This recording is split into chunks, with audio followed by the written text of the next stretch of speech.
Well, hello and welcome. My name is Adrian Hill. I'm the host of The Crux.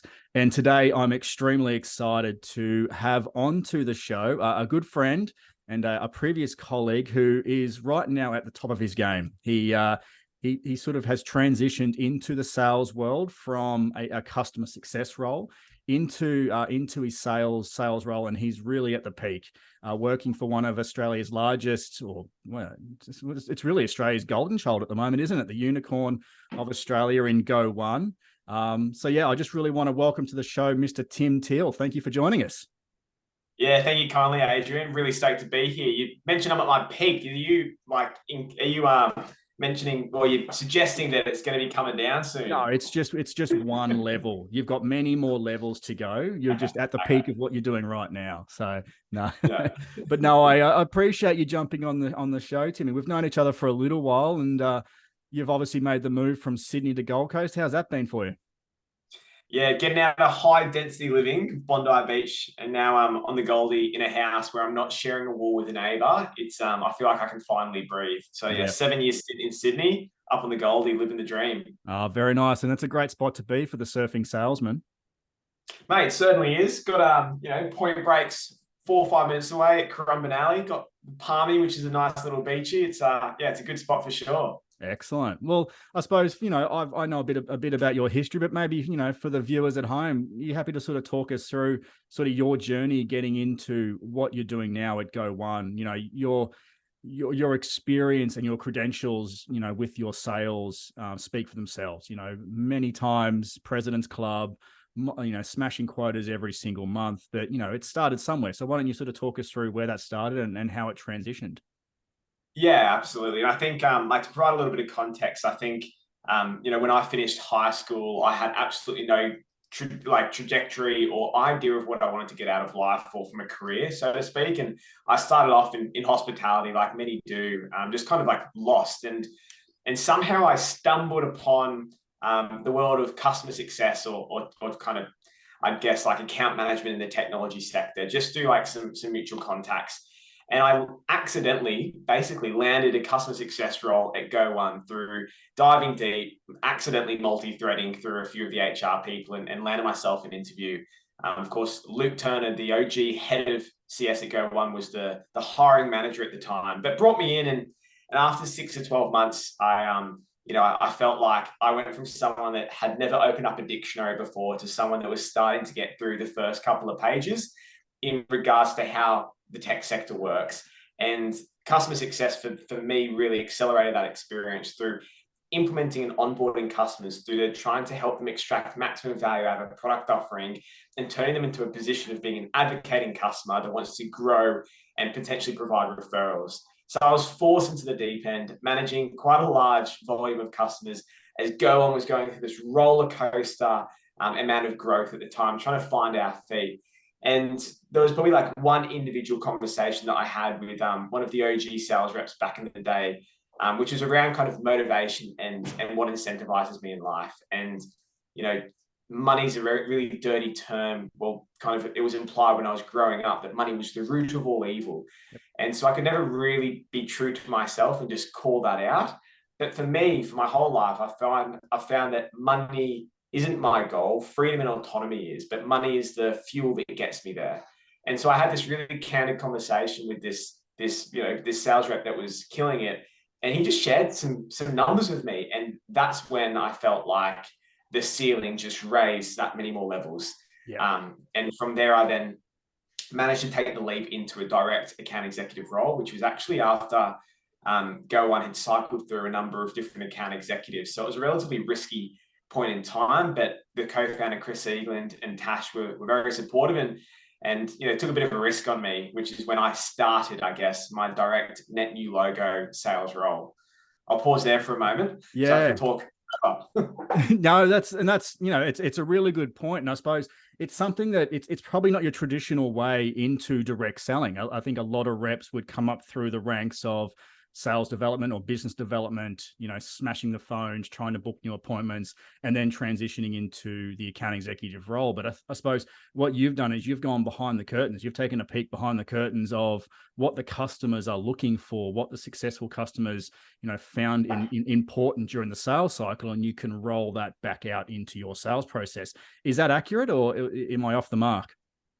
No, yeah, for sure. Like I could, it was like I had this magic wand where I knew the product really well. I knew current customer use cases, adoption rates, and all of a sudden I could speak to prospects with a level of credibility, if you will.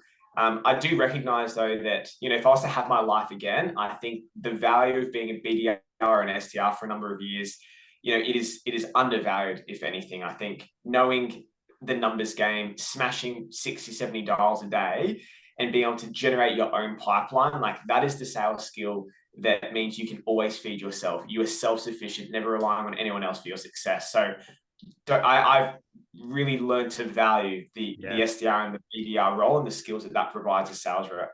Yeah, you're right. If you can really, obviously, your sales is a funnel, and if you can really feed the top of your funnel, and you're not relying on anyone else, then the world is your oyster. So, and you did touch on, the reasons behind doing what you're doing. I follow closely what you're up to on social media and LinkedIn. You're obviously doing this for a certain reason. You're hitting the grind, trying to make as much money as you can. What are your motivations? What do what gets you up out of bed in the morning? Yeah, I think, and I think like it's been clear ever since I was young, I just don't want to be tied to the man, so to speak. I don't want to be in handcuffs, whether they're golden handcuffs or they're working, it's shift work. I find it's the same thing. So, I'm probably a couple of years away from having kids, which is a bit of a life kind of changing moment, as you would know. And I just think to myself, if I can channel everything I can earn right now and deploy the capital into areas that are going to generate me with more revenue and income in the future, then that'll accelerate the time frame to achieving my goal, which is hopefully autonomy, to do whatever I want when I want. It's not to retire, so to speak. I thought that used to be the goal, where I just sit on the beach all day, surf and sip on pina coladas. But I recognize after a couple of months, maybe, life has a bit more purpose. So I think what I'm trying to do is break away. To do that, I need money. Yeah. Where is money? Sales. And I think the best thing about sales is it aligns to my motivators, where, no one can get me off the computer, because when I'm on the computer, I'm going to be getting one step closer to making a massive commission check. So it is just self-motivating, which is really cool. From hospitality, you're trying to get out. You're looking at the clock. You're trying to get out of there. I'm looking at the clock going, shit, like time is flying. Yeah. Can we ease it up a bit here? Yeah. It's Friday afternoon. I need to try and get a few more deals over the line. But I think that's a really important part for a lot of, revenue professionals that are out there.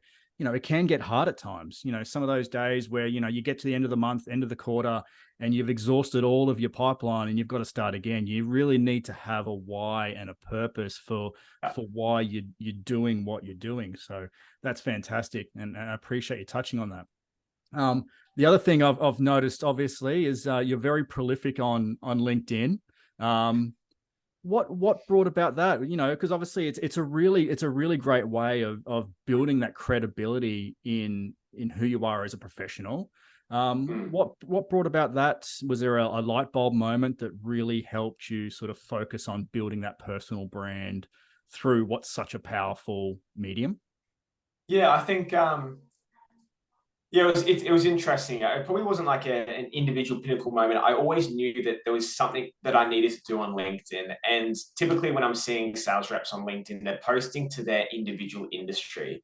And I was confused with who I was targeting on LinkedIn. And if I was targeting my buyer persona, which is L&D HR professionals, then if I was to ever change industry and what I sell to, I now have a redundant audience which doesn't have any value. So I thought to myself, if I'm posting on LinkedIn and I'm trying to build up a brand, what is the brand that I want to be known for? Is it to be an L&D HR expert?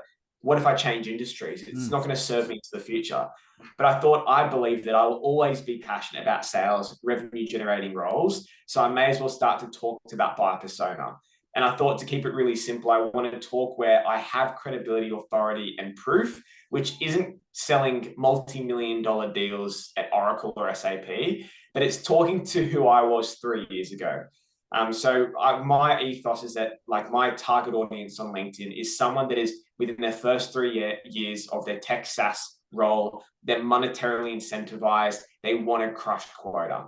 And I want to help them kind of go through and accelerate through the learning curves that I went through by just kind of sharing my experiences.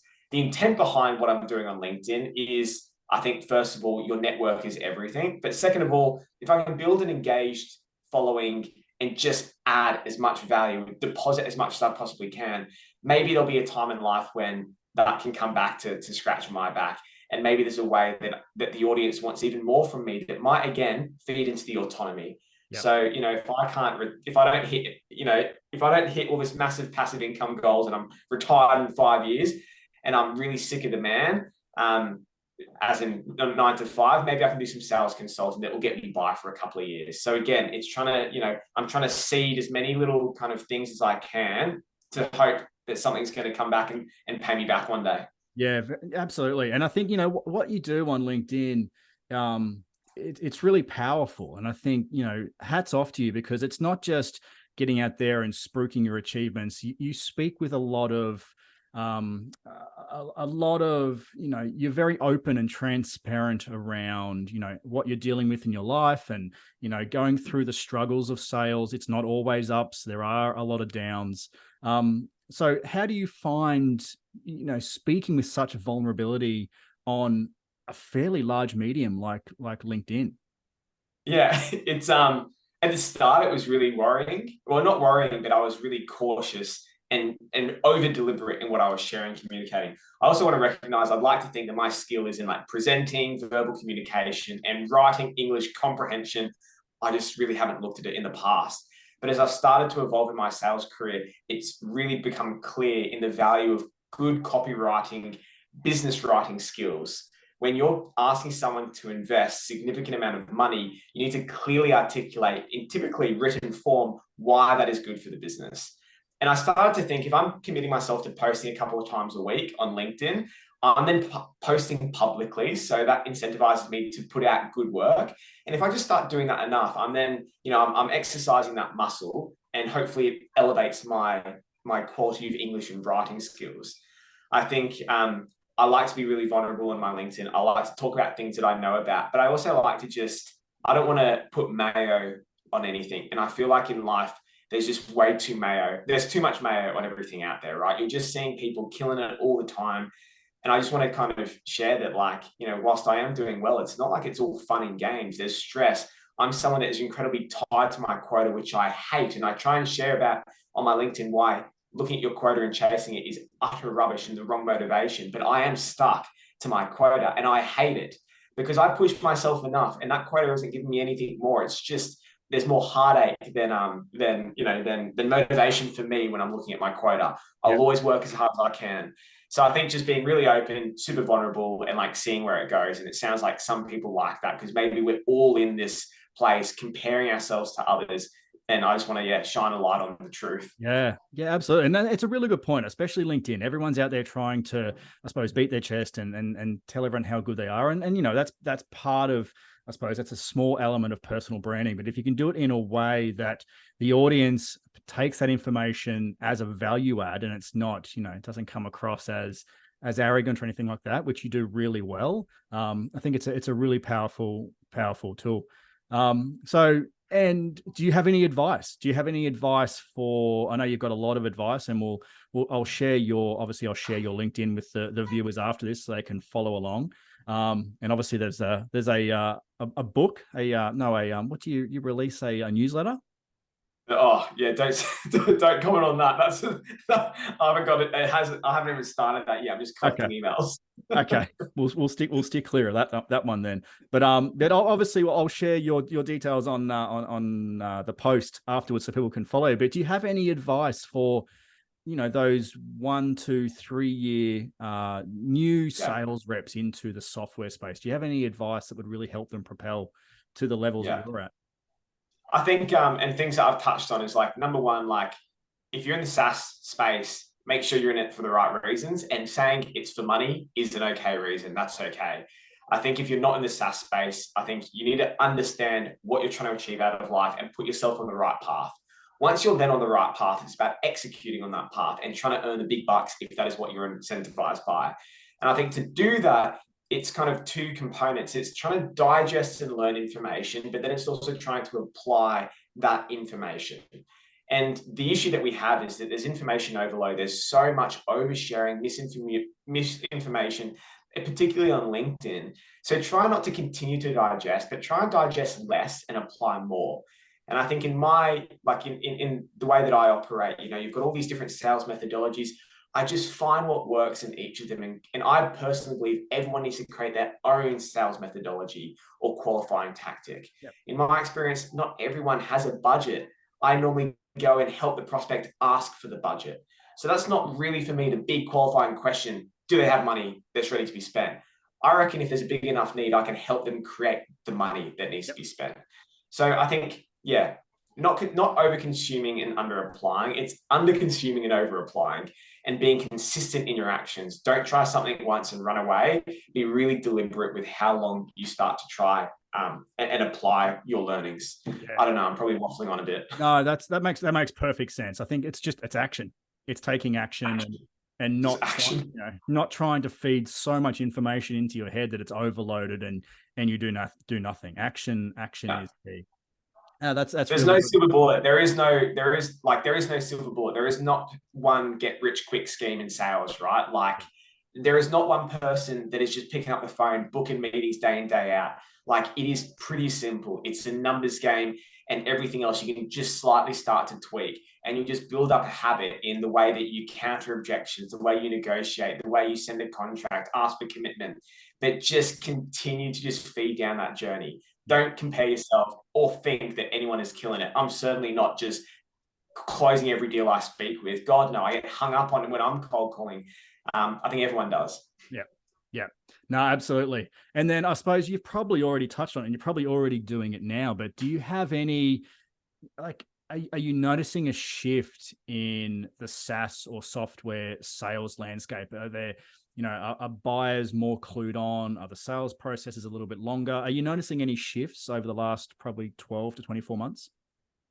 Yeah, I think sales tools and technology, like it's always evolving. So you're having these sequencing, cadencing tools. So as like Josh Braun likes to say, like you've got to be your pistachio ice cream scoop and a scoop of vanillas or whatever that saying is, right? Like to stand out these days is really tough because I could just send out 1,000 emails with one click of a button. So I think what we need to be conscious of is like technology and velocity of outreach is increasing. But at the same time, I think there is, technology is going to change much quicker for sales reps. So you've got to position yourself so you're not going to be disrupted by that technology. Now, I don't want to be saying or leaning into AI a huge amount, but I think there are some really interesting AI tools that are coming out that are optimizing some sales processes. But remember, that's not going to optimize an individual. It's going to optimize the entire industry. So there's a new benchmark. There's a new ground zero that you've got to operate from. And I think staying ahead of that technology curve, just from an information perspective, is really important and key. Mm-hmm. And of course, being always selling with integrity, being super honest and open. The biggest learning and winning for me comes when I'm playing the devil's advocate. I'm not pushing for a sale. I'm saying, why even bother having this conversation? Having every conversation with a door wide open and making your prospect feel really comfortable, for me, works really well. If they're going to walk out, they're going to walk out anyway. Right. Don't close it off or be pushy. Yeah, absolutely. I think it's a really powerful point. I did notice a post you put up a few weeks ago just around that. It's being empathetic in not just, your posts on LinkedIn, but it's being empathetic in the sales process to your customers as well. They need to be able to trust you. And if you say to them, hey, this is just not the product for you, then that's okay. That will come full circle and people will respect you more for being completely honest and not just chasing a commission check. So no, that's and they'll do one of two things, which is really cool. When you say this might not be for you, they'll either say, yeah, okay, it probably isn't, let's part ways, which is great. You've like early qualified out, you saved everyone time. Or they feel like, holy crap, like Adrian's being really honest. He's someone I can trust. I'm now going to open up all this additional information that I have and start to convince Adrian why the product is going to be for the prospect. Yep. Right. So I think like once you are calling out the elephant in the room and being really open and vulnerable, if someone isn't giving you the information you need, just call it out. And one of those two things will typically happen. Yeah, absolutely. It's a really good point. I think, people just need to feel, the buyers these days do a lot more research and they have a better understanding of the product almost than the sales reps do at times. They know exactly what they want. So it's about not pushing them into something they don't want to do, because especially in software, we all know that there's that dreaded word called churn that can really impact a company's bottom line. So I think that's a really powerful tip. And then moving into sort of your leads and where they come from, are you noticing a shift in the leads from sort of direct versus channel structure, mainly at Go One, but also within the software industry? Yeah, it's interesting. I think like the whole like macro environment right now, right? Like I think the spotlight's on the CFO and how they're spending money. So if you need to provide a really strong case, not just on return on investment, because that's overflogged at times and using just like broad market data, but also like the cost of inaction. So selling with value, I think, is incredibly important. As for lead gen, I think, channel partners, it's all about kind of optimization and enablement in my eyes, right? And of course, you have to have the market at the right time. You have to have alignment in your product and your vision and purpose in the industry you sell to. But I think, and of course, to Crux's point of view, it's, how can an organization enable partners at scale and at large? But I think from my point of view of what I'm seeing in the market is, cold calling will always work. Yeah. I think you can always go out, you can pick up a phone, don't overcomplicate it. But of course, as an individual sales rep, if you've got a channel partner that is working really well, how can you form those really strong relationships with the account executives in that partnership? Because that is where the deals come from. The deals typically are when someone calls you up, which is an AE that you've formed. Now they're a mate at a partner company going, Timbo, I've got a great lead for you. Just got off this call. It's awesome. It's unreal. That's where the real magic happens. You can't just sit there waiting for it to land in your lap. You've got to form that relationship. Then all of a sudden, more stuff starts to land in your lap all of a sudden. Yeah. It's funny. It's funny, isn't it? Everyone says, oh, you must be really lucky. But it's funny how, hard work generates luck. It doesn't just fall on your lap. It's because of the time spent into cultivating and building those relationships and that trust and empathy, as we've touched on as well. So awesome. So what's next for Tim Teale? Obviously you've been at Go One. You're pushing through. You're as I said, just going through. You're crushing quota every single month. Sorry. Is it sort of maintaining that, helping new sales reps coming into the industry? Yeah, I think I find a lot of value in kind of giving back to the community, and again speaking to who I was 3, 4, 5 years ago, because I wish someone was as clear and open and direct as maybe hopefully what I'm trying to do now.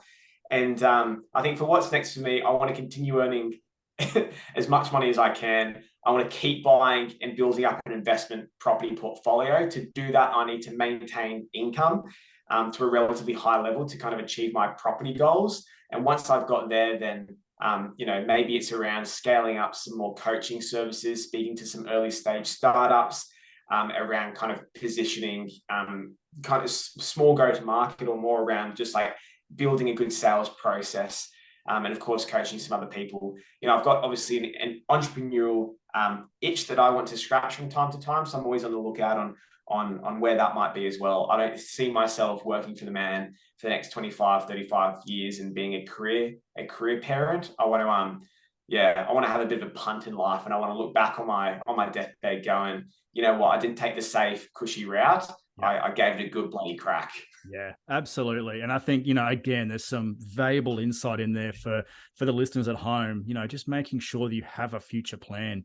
I was always, to the sales reps, don't just think about this current month. You've got to set up your next quarter. You've always got to be thinking and planning ahead. Otherwise, you'll just get stuck. So no, that's really, really profound. So Timmy, we'll wrap it up there because I know that you've got a very busy day, and I'm extremely grateful for your time. As I said, I'll add your details into the comment section below this video. But I really wanted to extend a very gracious thank you for jumping on the call today and sharing your experiences today. Yeah, no, my absolute pleasure. I've got to catch up for a beer soon, hey? Absolutely. Now you're close, just down the highway. We'll definitely tee that one up soon. Appreciate it. Exactly Thanks, right. Tim. All right, take care. Bye. Don't forget to follow Crux PRM on LinkedIn or cruxhq.com to register as a guest.